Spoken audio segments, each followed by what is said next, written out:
Jeff and his guests share their expertise, personal anecdotes, and the latest industry news to keep you in the loop. Now, to provide you with insight and help you navigate the consistently changing world of real estate lending, here is your host for the Mortgage Voice, Jeff Barton. Welcome, everybody. I'm Jeff Barton, your voice in the mortgage industry. Welcome back to the show. We are on each and every week. We bring to you guests. We bring to you information. A lot of times what we talk about is what's happening in the news on a broad sense, because not only is it important to make decisions based on what's happening economically, certainly, and obviously what's happening in your neighborhood, whether it's a weather event. And by the way, if you're out there and you're underwater, I hear you. There's a lot of weather events here in our listening area, KCAA in the Inland Empire, the IE, San Bernardino, Riverside counties, a little bit of LA and Orange, as well as out in the Palm Springs area. Weather events are amazing in that when you're lending or when you're doing loans in an area that has been hard hit either by a flood or a fire or earthquakes and the like, you have to go to your lender or go to your mortgage broker and figure out exactly what you can do in order to either speed the process along or to guarantee that your money is safe, i.e. it's in escrow and you're waiting to close, but the bank's taking their sweet time in order to make sure and verify that the property is good. So what happens to your contract? What happens to the contract dates? What happens to all the things that are, in the way between you and securing your property? All these things are happening, and as I say, this is what we do each and every week on the show, and thanks very much for joining us. If you want to see the show each week, we are on YouTube. Go to YouTube, Jeff Barton, the Mortgage Voice. You can see the show. If you want to go to KCAA, KCAA is the radio station, as I said, that hosts the show currently, and they have it also archived on their particular station as well. As we go along, I'll provide you with more details about what's happening with us and where you can see and hear us. But let's get right to a little bit of the news to use section. The interest rates have been going up. Anybody who's in the mortgage business will tell you this has been the worst start of the year we've had in a long time. Last year at this time, the rates were still, 3%. But as they've climbed, we thought late December, early to late December, as rates fell, and early January they fell even more, so we were down into the mid-5s for a 30-year fixed rate loan. Well, today it's almost at 7%, which means, yes, that's right, they are killing us with the rates. And the mortgage industry, the mortgage people in the industry, trying to close your loan or trying to get you into something that you can afford, every time the rates go up, fewer and fewer people can afford the house. So as we go to 6.88%, for the 30-year fixed rate loan is what we're quoting on today. And again, these quotes that we come up with each and every week are really about an average of what we see across the area, across the region. You may be able to find a lower particular rate. And why would that be? Because you've got an 800 FICO score and you've got 25% down and you're looking to, a very institutional bank where you've got all your money stashed anyway. So they're going to loan you back your money at a lot less than current rate at 6.88. However, most people aren't that kind of borrower. Most people are trying to get into the home, trying to squeeze into it home. I saw an article about first-time home buyers and the difficulty that they're having getting into a home. There are 4 or 5 cities which actually are good for first-time home buyers, Austin, Texas being one of them. One of them in California was, what was it? Can't remember right now because it wasn't one of the big 4 or 5 cities that you hear about all the time. However, those particular cities that you can get into for first-time home buyers are few and far between. As I said, there were 4 in the article as opposed to 50 in the article that says that, first-time home affordability is terrible here. And those cities in California, yes, that's right. San Bernardino, Riverside are right in there. Very difficult to find a first-time home buyer house. And they are calling first-time home buyer houses probably in that FHA range, right? If you get an FHA loan anywhere from, a couple hundred, $300,000 all the way up to about $628,000 to $700,000 in that range, that's the first-time home buyer, according to FHA. That's what you can afford to get into with a 3.5% down.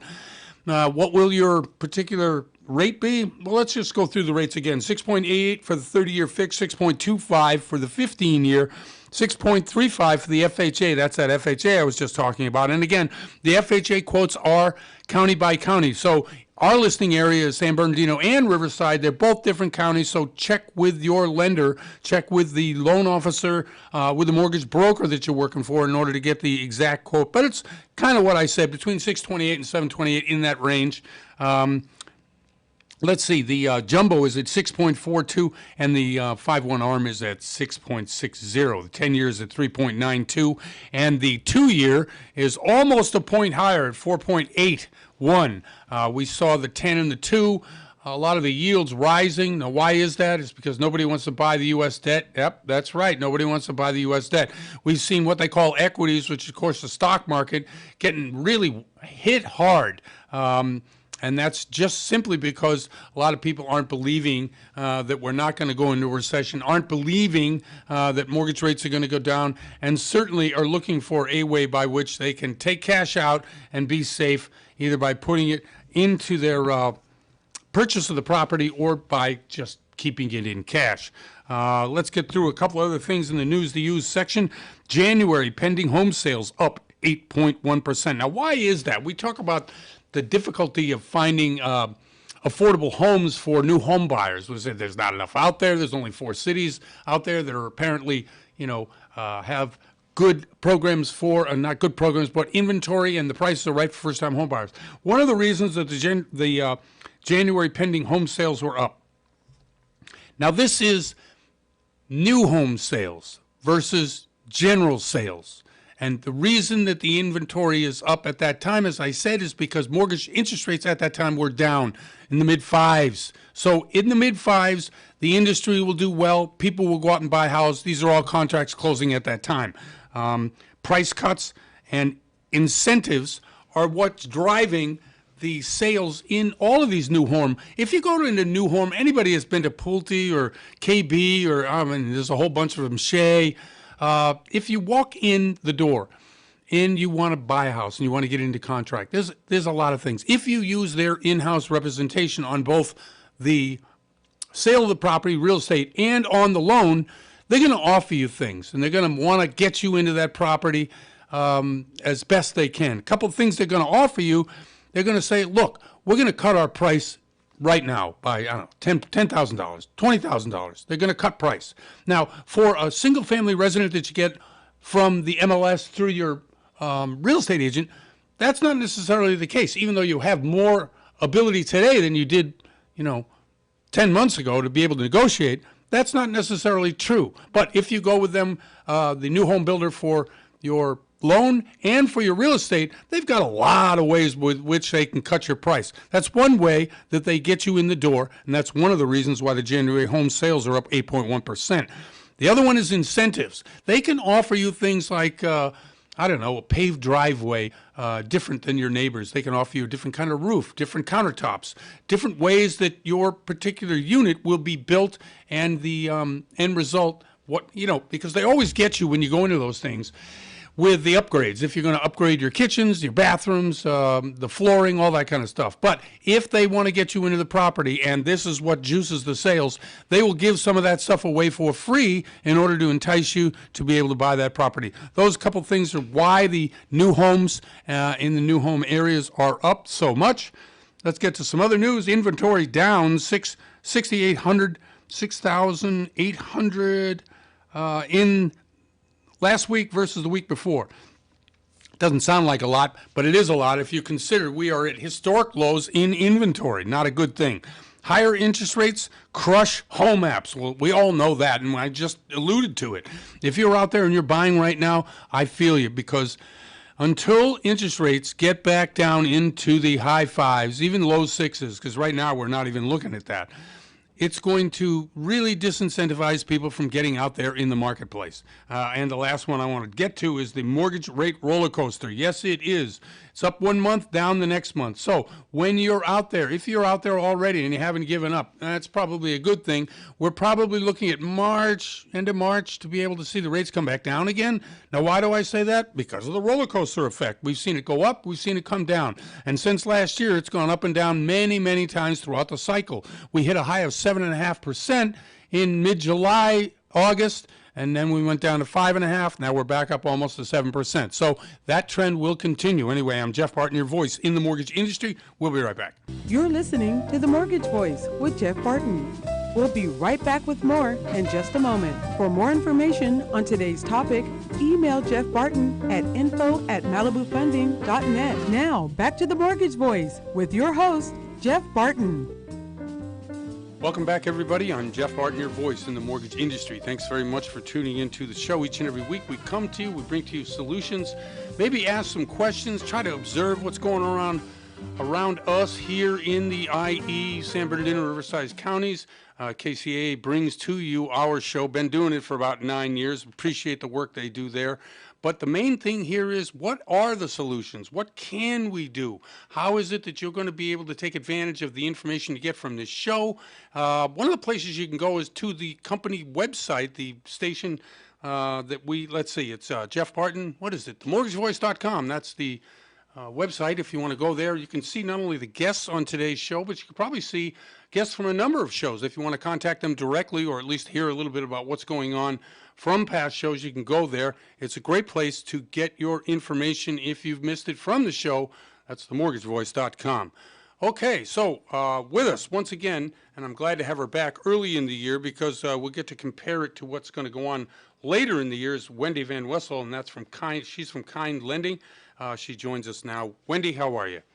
I'm just fine, Jeff. And yourself? I'm good. Thank you very much. I'm a little bit unsure about what's happening in the mortgage industry. We're seeing the rates go back up, and it's just killing us. We were doing well when the rates were in the mid-5s, which I think the market can take. But when we get closer to 7%, it really slows things down. How about yourself? What do you see?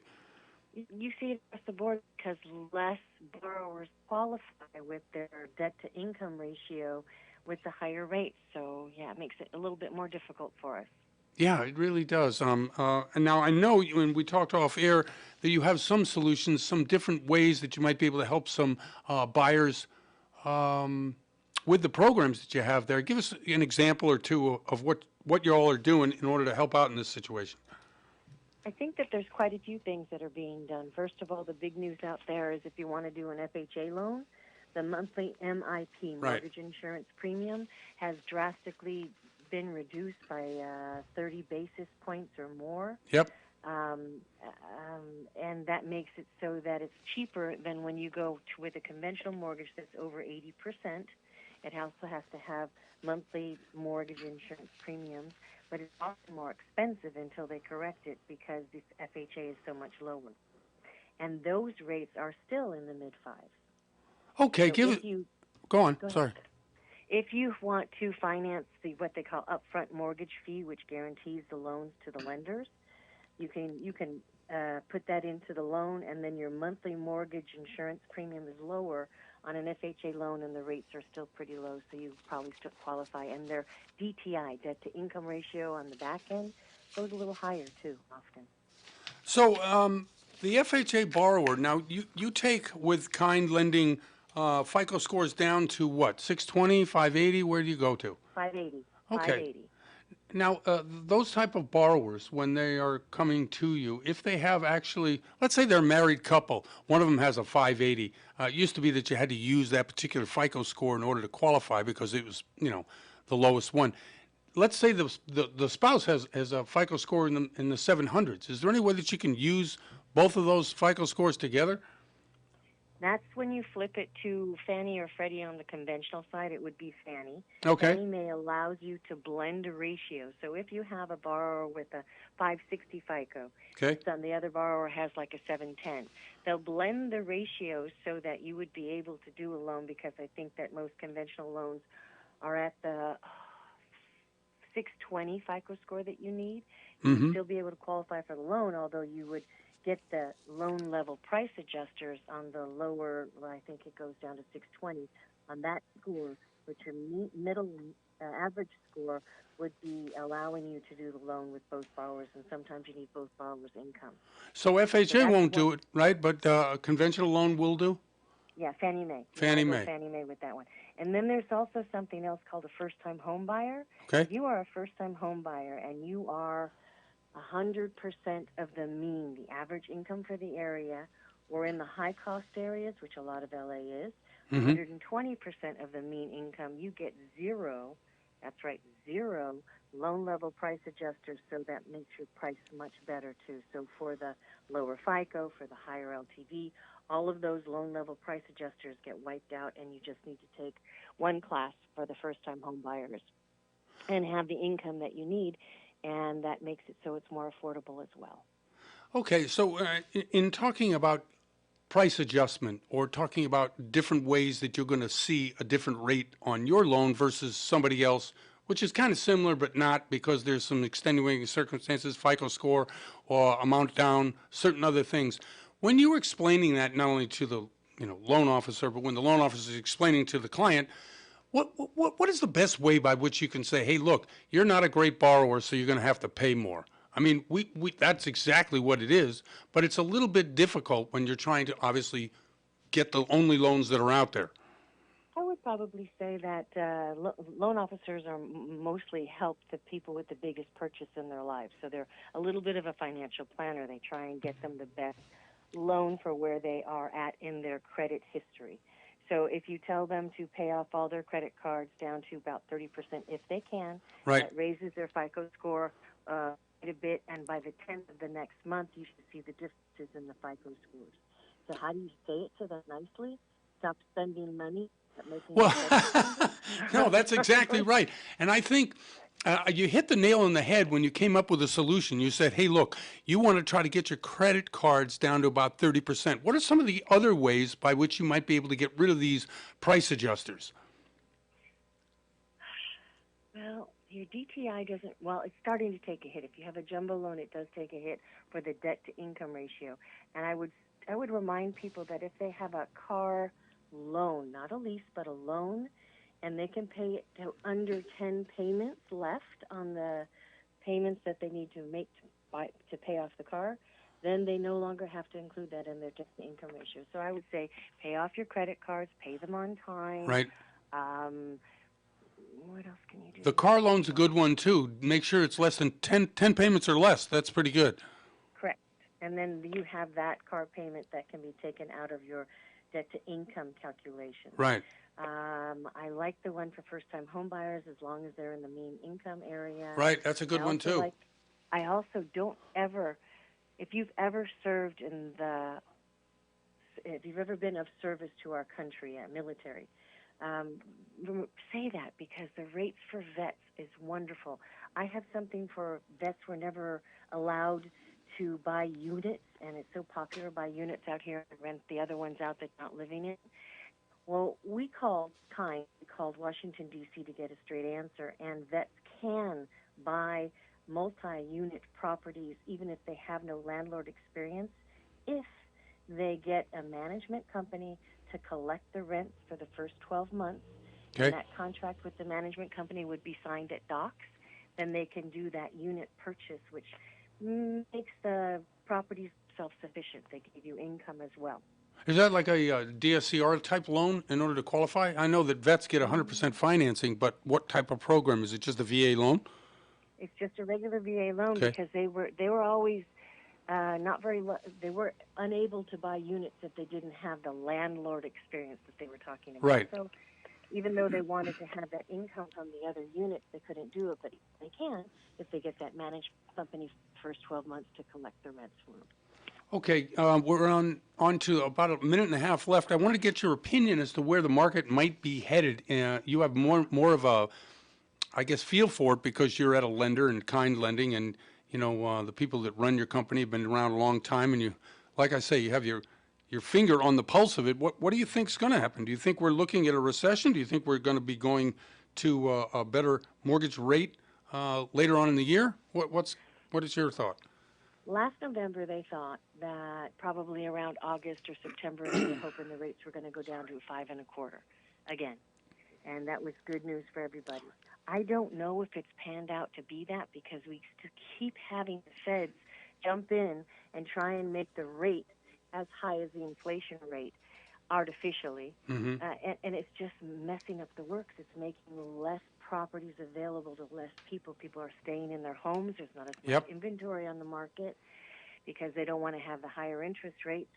But I do believe that they're going to go down. But look at the 10-year bond today. What is Yep. it at 3.98? It's pushing 4 now. Yeah, I know. And you get the 2-year almost a point higher. So short-term and long-term, I mean, it yells recession, but, we're not quite sure. And is recession really a good thing for the real estate market? I'm not sure that is either. I think that our inflation is going to continue to be high. We still have problems that need to be worked out. Mm-hmm. I don't love that the strategic oil is being yanked out to keep the fuel costs artificially lower than they should be because where we're buying it from or what's happening on the global field out there. I just think that the Feds need to, they were doing it half a point, raising the rates by half a point, then they went down to a quarter. I hope they don't go back to the half a point raises. I mean, we're going to have loans. We're going to have people that need to refinance. They're at the biggest amount of equity in their homes that they've had in a long, long time, so they can do it. They have to have 12-month seasoning now. That was a new change for a cash-out refi. Oh, okay. Hey, Wendy, we're up against it. I'm sorry. I ran over here. I'm sorry for Right. Really like having you on, and I always like your opinion about things because, like I say, you really know what's going on, and I appreciate it. Thank you for coming back to the show, and we'll get back to you pretty soon. Okay, my pleasure. Thanks, bye. Thank you very much. That's Wendy Van Wessel from Kind Lending. I'm Jeff Barton, your voice in the mortgage industry. We'll be right back. You're listening to The Mortgage Voice with Jeff Barton. We'll be right back with more in just a moment. For more information on today's topic, email Jeff Barton at info@malibufunding.net. Now, back to The Mortgage Voice with your host, Jeff Barton. Welcome back, everybody. I'm Jeff Barton, your voice in the mortgage industry. Thanks very much for tuning into the show each and every week. We come to you, we bring to you solutions. We talk about things that are problems. We try to bring you information that you're going to use to be able to go out there and make that purchase you want to make or not make that purchase you want to make. There are all kinds of reasons to do and not to do, and we try to give an easy, simple explanation for what we're saying is going on in the marketplace. One of the things that we do mostly is to provide you with information about programs and information about loans, because that's what we do on the Mortgage Voice, provide you with the information so that you can make the best choice possible. Now, with us today is a guy who's been on the show many times, and the reason is because he's very well versed in all kinds of different ways. It's not just the Fannies, Freddies of the world that get you your loans done. It's also the non-QM stuff and outside the box thinking they can get you a loan and into a property, especially in a market which you're not quite sure where it's going and where it's heading. Of course, I'm talking about Charles Giscombe. He joins us now. Charles, how are you? I'm doing great, Jeff. Thanks for having me once again, my friend. Thank you very much. Okay, solutions in a difficult market. Now, we've seen rates go back up. Now, for most people, all they do is read the headlines. They say, oh, my gosh, rates are going back up. I'm not qualified. I can't get into this loan. I need a certain FICO. I need a certain amount of money down. What are some of the alternative ways by which we might be able to help somebody who has that mentality that unless they see it in the front page news, it can't happen for them? I think it can happen for them, and that's kind of what you do. Absolutely, absolutely. There's many different ways, and obviously the news comes and it scares people when the rates go up. Right. But like Jeff said, there's many different types of loans. One of the alternatives is a non-QM loan. It's a non-qualified mortgage. It's a mortgage that uses alternative documentation and requirements in order to qualify you for the loan. So as opposed to a tax return or W-2s or paycheck stubs, you can utilize your bank statements, you can utilize a CPA, a profit and loss letter. There's many different ways that you can qualify. They'll take the average of your 12 months of bank statements, utilize that as your income, and then that way you still can qualify. It's probably a lot better than tax returns because normally in tax returns you write many of your income off. You write things off so your income is showing less. On bank statements, it's based upon a deposit. So usually all the money goes in, and they'll take the mean average of 12 months of all the deposits that go into your bank account, and that's how they qualify you. Probably increasing your debt-to-income rate or lessening your debt-to-income ratio, increasing your income so you have more room and space to qualify for that loan. And it also allows, it's not the same as Fannie and Freddie where you could put down, or FHA, where you could put down 3 or 3.5%. But that same loan can still allow you to get into a loan with putting 10% down. For the trade-off, it's a great loan. Still competitive interest rates, still 30-year fixed, and to offset the higher interest rate, they even have some terms that allow you to go 40-year loans with interest-only options. To offset that high interest rate, it makes your monthly check that you cut lower, more competitive, and more parallel to what a traditional mortgage loan interest rate would be. Now, when we choose lenders to be able to use or lend the money ourselves at Malibu Funding, Charles works for Malibu Funding. I'm Jeff Barton. I also work for Malibu Funding. But when they're choosing the lender who to use, some of the criteria are the rate, absolutely, the amount down, certainly, but also manual versus automated underwriting, certainly in situations whereby you're looking to tell a story. Look, this is who I am, this is what I got, this is what I want to do, and this is how I propose to get there. That's quite a bit different than a cookie cutter loan with Fannie Mae or Freddie Mac. Explain how the advantages of using manual underwriting helps people in the non-QM world. That's a great question. That's great information that Jeff just passed over. Absolutely. Usually there's a system, automated underwriting system, desktop underwriting system, and a traditional loan that we would utilize. They would simply put that information through there, run that system, and they would check the risk factors and whether a person would qualify. Like Jeff said, truly cookie cutter based on the formula. The advantage of using a manual underwriting situation is manually they'll take a look at the story, and they won't just use the cookie cutter. What they'll do is they'll take the other compensating factors of an individual to paint the picture to show the borrower as a rightful and qualified borrower. And that way, with those compensating factors and allowing to add a little bit of the human touch to it and the creativeness, will allow a person to have more flexibility, more room, and more space to qualify. And some of the criteria, they can get past those things because the compensating factors allow an individual to get across some of those other hurdles. You know, you talked, and I think when people think about loans in general, but certainly in the mortgage industry, it's all about risk, managing risk, and what kind of borrower are you? And I think in the non-QM world, people have the wrong idea that somehow these kinds of borrowers are more risky than, say, somebody who would be a Fannie Mae or Freddie Mac borrower. I think it's just the opposite. I think a lot of people who come to non-QM come for different reasons and are truly good loans and are truly people who really want to make sure that they have options other than, like I say, the Fannie Mae, Freddie Mac 30-year fixed rate loan.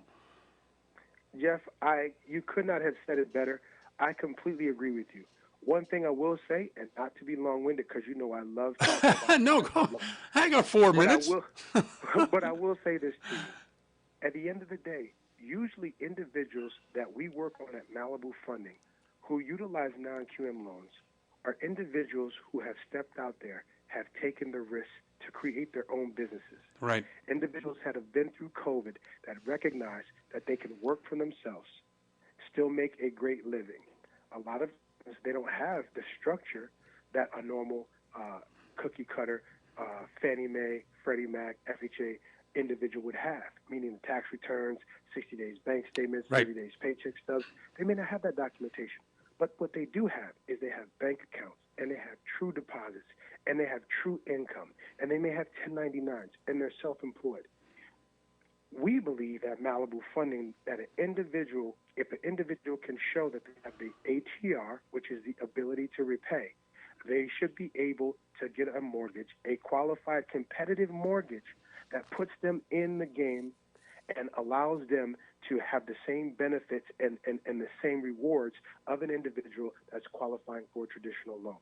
Truly, a non-qualified mortgage is based on and built for individuals who every day look out for themselves, take a step out there, and try to make things happen.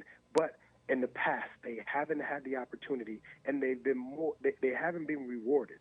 And now these non-QM loans are rewarding those individuals who do get out there every day, for the entrepreneurs and other individuals that don't have traditional financial structure.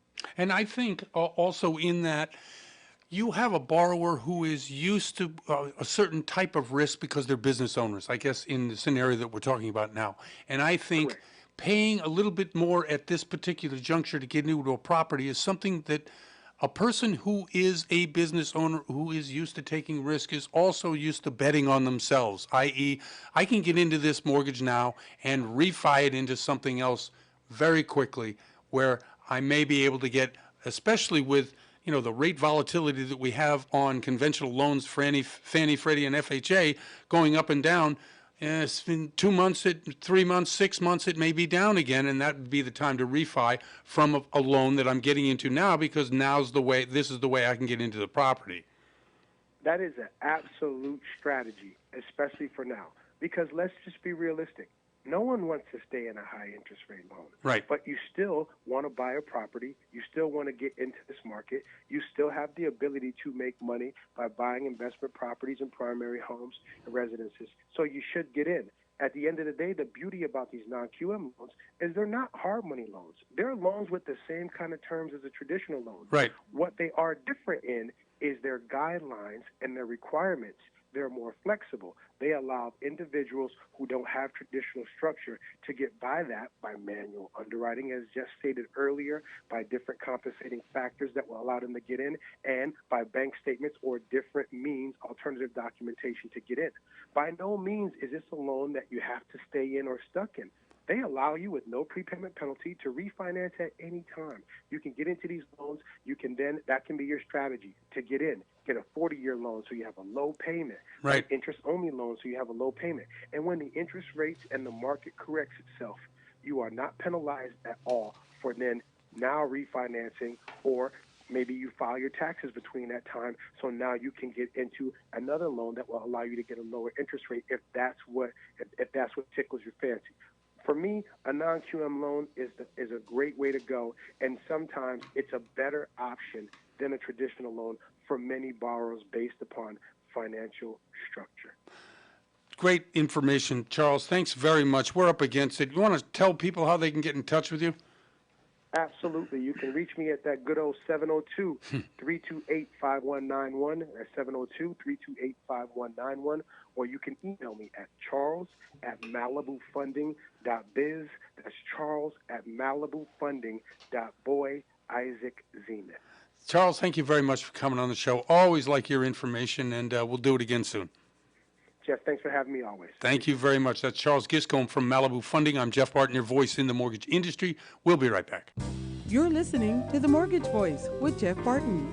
We'll be right back with more in just a moment. For more information on today's topic, email Jeff Barton at info@malibufunding.net. Now, back to The Mortgage Voice with your host, Jeff Barton. Welcome back, everybody. I'm Jeff Barton, your voice in the mortgage industry. Thanks very much for tuning into the show. Each and every week, we bring to you terrific people who have answers to a lot of different questions. If you want to see the show, go to YouTube, Jeff Barton, the Mortgage Voice. We're on each and every week, have been doing it for 8-9 years. I don't know, what do we have, about 300-400 shows here at this current studio? Easily. Okay, excellent. That's Daryl, and he produces as well as helps me with all kinds of things on the show. Thank you very much. Also, KCAA, they're a great station in the Inland Empire, and Friday and Saturday and Sunday, we're on in the afternoon. If you're driving around, you're going to Home Depot, you're just, like I say, taking a cruise, trying to figure out where the driest place in town is, you can tune into them, as this particular show will be airing at that time. I am Jeff Barton. This is The Mortgage Voice, and again, thank you for tuning in. Okay, so answers. What we do, we bring guests to the show who can supply answers to questions that I'm going to ask, which are what borrowers are going to ask. They're going to ask, what's the best way to do this? What's the best interest rate I can get? Can we get into this loan? How much money do I have to put down? What are the processes that we have to do with which to be able to qualify for this loan? Well, joining us right now is Ida Lancaster and Connie Hernandez, both from PMA. Been on the show before, and I really appreciate them coming back. Hello to both of you, and thank you for coming on. Well, thank you for having us, Jeff. Glad to be here. Glad to be here to answer any questions. Okay, so since it's a 2-on-1 here, what I'm going to do, I'll ask a question and you can both answer it however you want. You don't have to tag team. You can both answer to the questions. Just simply, solutions to problems of either a first-time home buyer or somebody who is looking to get back into home buying after being sick of renting for so long as the prices went higher. What are you recommending to them in terms of qualification? Is it in the conventional sense? Is it FHA? What are you actually looking for your clients, especially with the rates being as volatile as they've been? I know my client, the two I'm working with right now, they want to take advantage of a down payment assistance program. Okay. Always prefer to go conventional, but again, FHA is always, the main target. But when they have such good rates, the main focus and the issue is going to be down payment and down payment assistance. Connie, what do you say? Well, I think when you're dealing with first-time home buyers, we have to look at what their personal situation is as far as, if they have any credit challenges. Going conventional may be a bit of a challenge because that requires Right. a bit stronger credit. FHA has always been known to be a bit more lenient when it comes to first-time home buyers that maybe are just starting, haven't quite established their credit yet, or someone who has had some challenges with their credit for XYZ reasons. So FHA tends to be a bit more lenient. There are also a lot of programs that go well that are first-time home buyer down payment assistance programs that work well with FHA. The ratios for them qualifying are a bit more flexible. That means they have a little bit more buying power than if they were to go conventional. Right. Definitely options out there. I mean, obviously, the big question everyone has right now is rates. Of course. But, like in all times of our industry, stemming back from 20, 30 years ago, you always find solutions. Maybe they may not be able to get that $600,000 or $700,000 home as a first-time home buyer, but they can look at maybe some options and starting off with maybe a condo, maybe driving a little further out than what they were expecting to drive. So there's definitely options out there, and it's always best to buy versus rent, no matter what the issues are. Agreed there. I think if you're looking to build long-term wealth or generational wealth, there's only one way to do it, especially if you're a 9-to-5er like me. You got to buy a house. There's just no other way. Well, there's always lots of benefits to owning, Jeff. Even again, people tend to be a little bit worried about the rates, but I mean, you're losing a lot more money if you're renting versus buying at the current rates. It's Right. always going to be a better option. Yeah, You also look at what a renter has to come in with just to start to rent is almost ridiculous. It's almost the down payment. Yeah, it's almost the down payment that you need. Plus, if you go with the down payment assistance program, you're in. You both mentioned, Connie and Ida both mentioned down payment assistance programs, which I think, depending on the borrower and the area, are very, very popular. There are a couple of companies that went out of business in terms of this, but there's also new players in the down payment assistance world. Plus, I think it's Calhaffa and Chenoa, and there's one other in there. Could you explain to people what that is and maybe give a little advice as to how to contact somebody or get somebody involved with a process of getting a down payment assistance program working for them?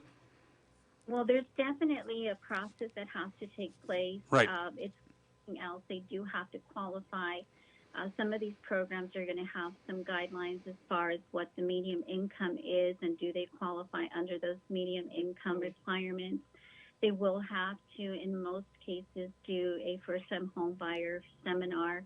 Now they're offering them online. They used to be in class. So there are some steps that you need to be prepared for, which if your loan officer is familiar with them, they'll walk you through the process.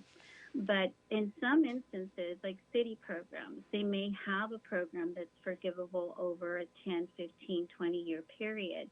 What that means is that the lien is there on your property, but if you live in the property for X amount of time, whatever the requirement is for the city, that money that you borrowed to purchase your home could be forgiven.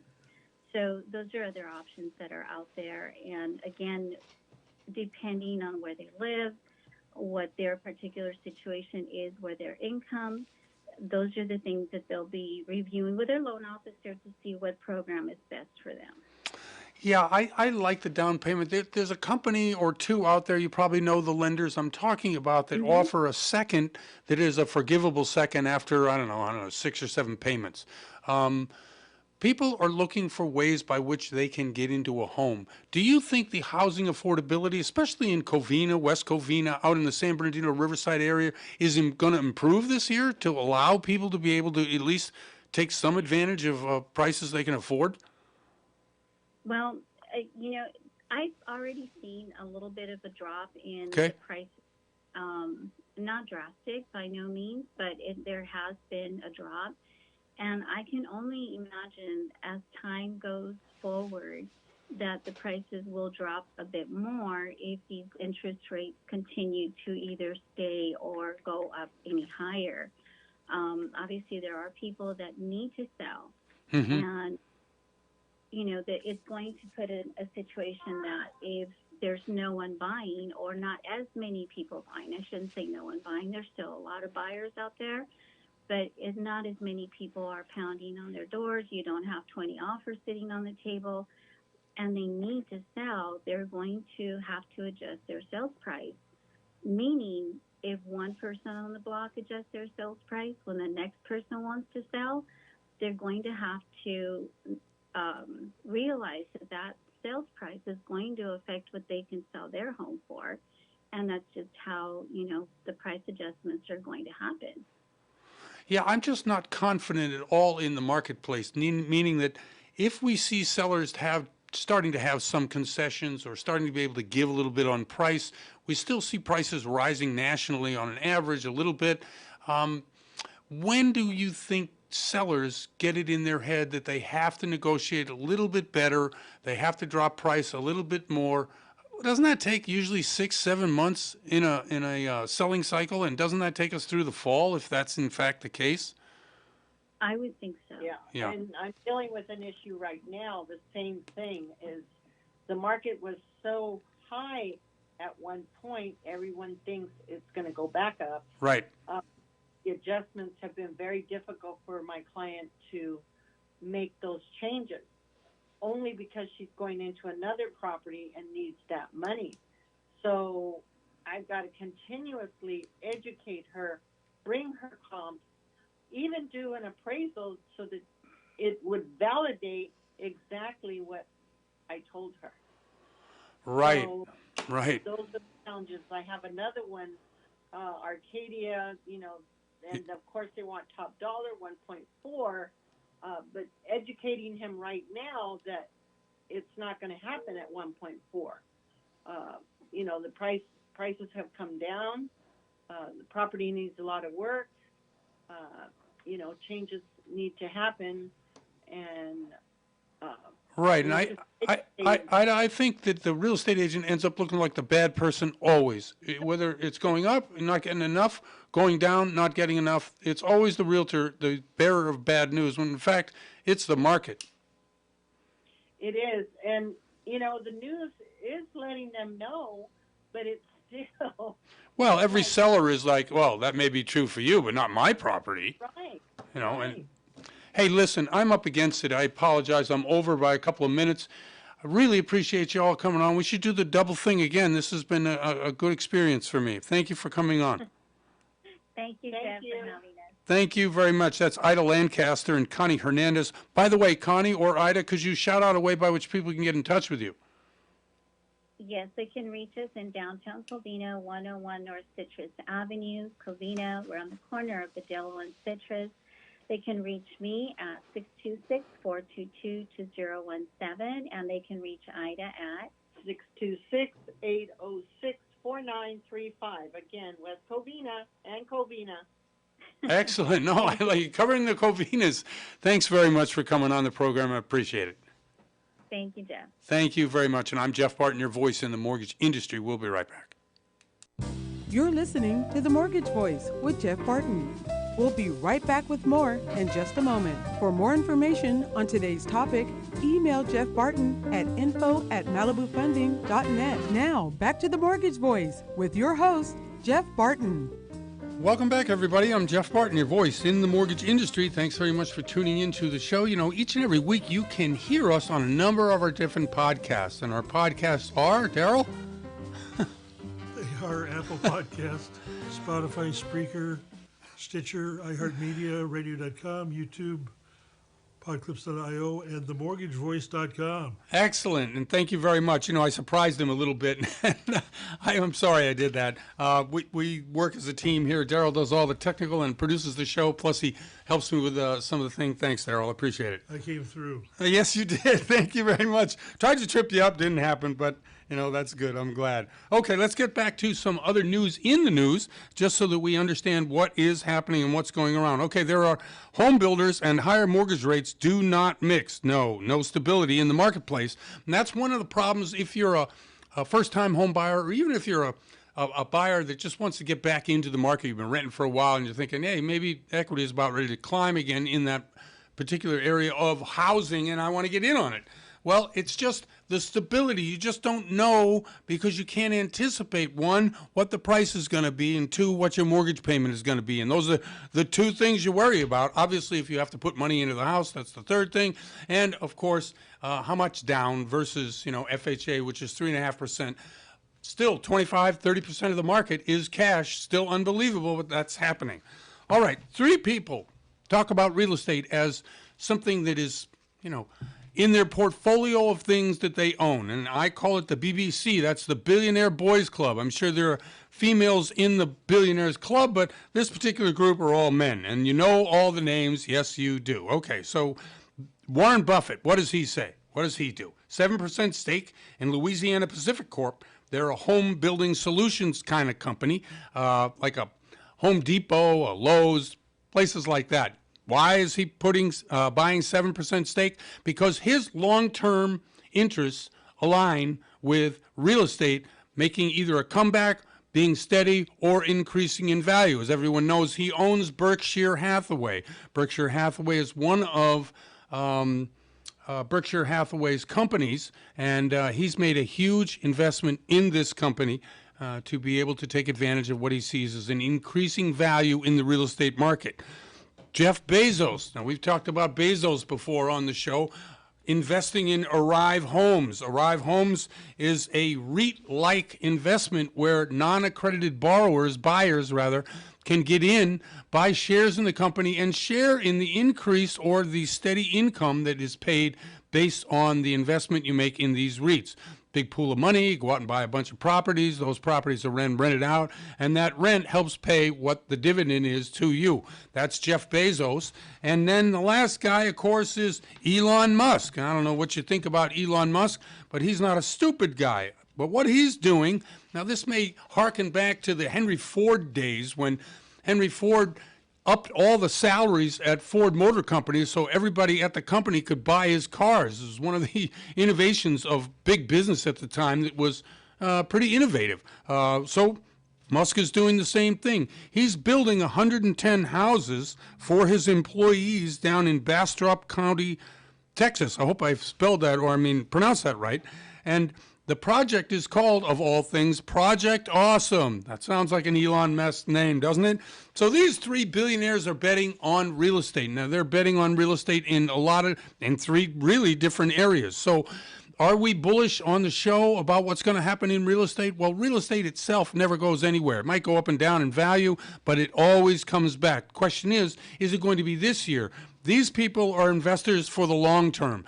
Whether it's Elon Musk building for his own particular use, i.e. his employees' homes, Warren Buffett, big stake in a Home Depot-like company called Louisiana Pacific Corp, and Jeff Bezos in buying in Arrive Homes, the REIT-like company. All these, as I said, are investment vehicles.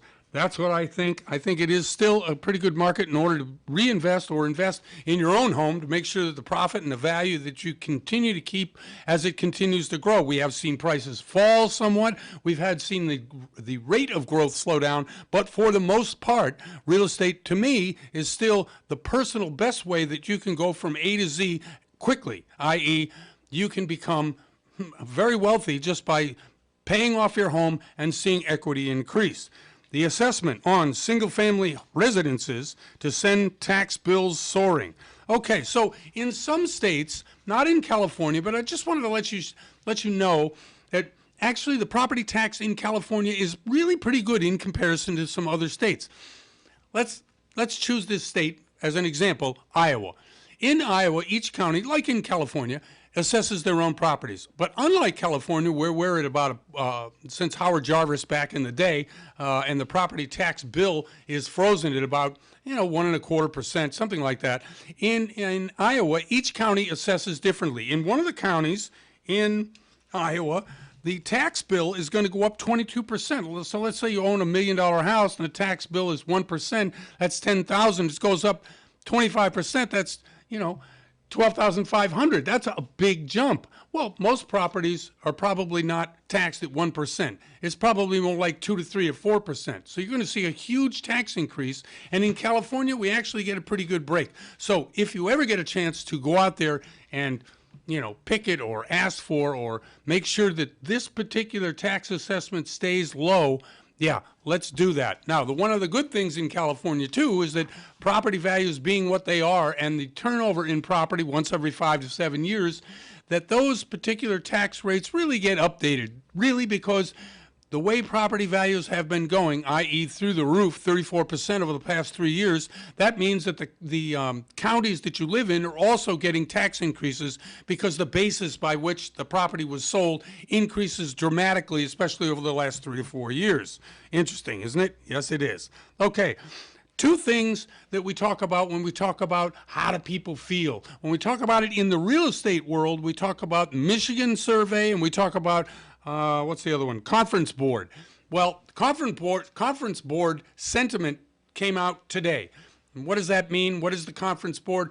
It's like the Michigan sentiment. They go out, they take a survey, they try to figure out exactly what the consumer is feeling about certain things, especially about spending money and especially about buying a house. So what do they say? They say that the Conference Board said that the overall consumer sentiment is down to 106. Now, they were expecting 108, so this is really down. Anything over 100 is actually positive. But the Michigan says it's actually up in February. So who do we look at? Who do the people look at when it talks about consumers' confidence? Because the consumer confidence is really what drives the economy. If everybody in your street said, hey, you know what? It's going to rain tomorrow. You probably say, wow, I better get the umbrella about. I better, close the garage door. Why? Because the sentiment of the neighborhood is it's going to rain. Well, times nationally about what's happening either with the economy or with the recession, with the war, with inflation, all these things can add to a negative sentiment, i.e. driving people to keep money in their pocket. Therefore, you will have a recession because anything below, as I said, a certain number in terms of what people buy and sell. GDP is obviously the makeup of all goods and services sold in the U.S. during a day, during a week, during a quarter. So if, like I say, people are thinking negative about things, people stop buying, that's going to drive us into a recession, and nobody wants that because the only thing that will cure being in a recession is the inflation. And I think some people really like house inflation, don't you? I like to see my house values go up as well. Okay, we got about a minute and a half left. The housing market, 2003. Here's several things on here. I'm going to read a quick list here. All right. Buyers will get some leverage. That's true. If you're out there buying a home right now, you can actually negotiate, maybe not price so much, but you certainly can negotiate terms, and you certainly can negotiate on a bunch of different levels with the seller. Home prices home prices might decline. That's what I say. Can't read my own writing. They might decline, and in a lot of different neighborhoods and places in San Bernardino and Riverside counties, you could see pockets of declining prices in the marketplace. Inventory will increase. That's a complete opposite of what I just said. So if we get certain areas that home prices will decline, that may in fact drive inventory up. Buyer's remorse among COVID pandemic buyers. Okay, we got 30 seconds left. What does that mean? When we had the escape from the city COVID buyers, a lot of smaller towns around the country were selling their houses for a lot more than they usually did. Why? Because a lot more demand. People were working from home and they needed more space. Well, the reverse of that is true. And what happens is the people who bought in those towns and countryside, they're regretting the purchases because they think they paid too much and they can't see themselves living in that wherever they are now. They want to move back to the city. Anyway, I'm Jeff Barton, your voice in the mortgage industry. Thanks very much. I didn't get to half this stuff today. I'm sorry. We'll see you next time. You're listening to The Mortgage Voice with Jeff Barton. For more on today's topic, visit www.malibufunding.net. KCAA is your CNBC News affiliate.